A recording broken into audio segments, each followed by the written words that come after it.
Hi, this is Mike, and welcome back to 5 Minutes of Fantasy Sports. So today we're still talking football. Getting ready for my players on Thursday. I have quite a few guys that are playing in my Thursday game. So let's take a look at my team, and we'll look at the latest reports and see what's up with the players here. So good news for me is Damian Harris has been cleared to play. Taking a look at his note here. In Yahoo, it says Damian Harris was removed from the Week 11 injury report and will play against the Falcons.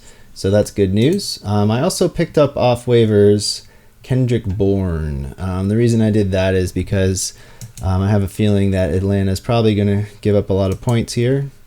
And I think my internet just kicked out, which is inconvenient, but that's why I pay for cell service.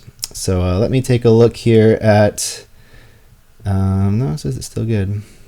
I want to take a look at Atlanta. So if I click on Cordarelle Patterson, it'll show the scores of all the Atlanta games. It's currently loading, so I'll check something else here.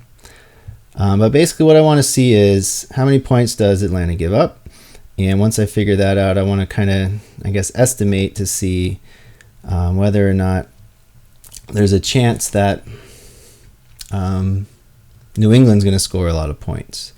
So just taking a look at the Falcons here.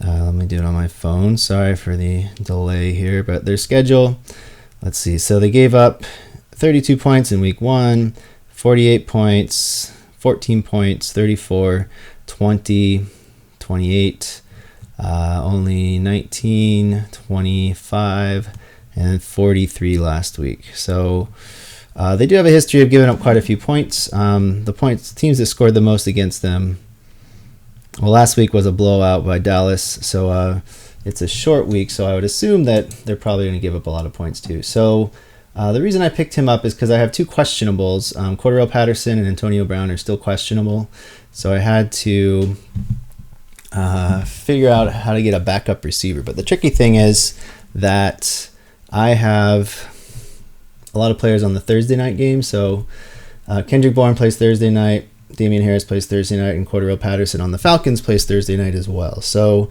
what I'm waiting on here is Cordarelle Patterson is questionable.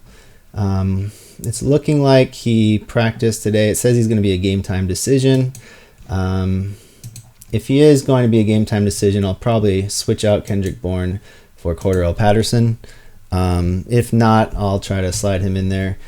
Because I don't want to wait all the way until Monday and find out Antonio Brown's a no-go. He wasn't a practice boot up until recently.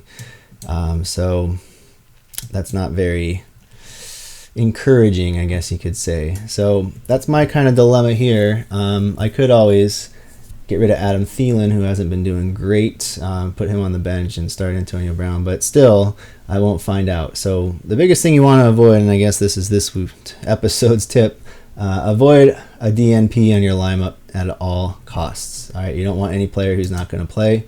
I'm going to check tomorrow, hopefully, but right now I'll start Kendrick Bourne because at least I know for sure he's going to get some kind of play in the game. Last week he had 22 points, which is pretty impressive. He had 4 receptions, 98 yards, and a touchdown. But he's consistent for, it looks like, about 4 receptions at least, which isn't great, but it's better than 0. So if you have a player who's questionable, I would keep him on your bench just until the final result comes out, and then always have a backup plan just in case. So for me, my backup plan is going to be Cordarelle Patterson. I'd rather start him over Kendrick Bourne, and then my other receivers would be Adam Thielen, Mike Evans. So Thursday night game, monitor it. Cordarelle Patterson didn't play a lot in the Sunday game because it was a blowout. Antonio Brown hasn't played for 2 or 3 weeks. There's hope that he'll play, but I wouldn't leave him as my only option. So it's better to get the guy you know is going to get a little bit of points than the guy who's questionable. So keep that in mind moving forward. Hopefully that's helpful for you, and I guess we'll have all the answers by the end of the day tomorrow, but it's always good to have a backup plan for your fantasy team just in case. So that's all for today, and I'll see everyone tomorrow.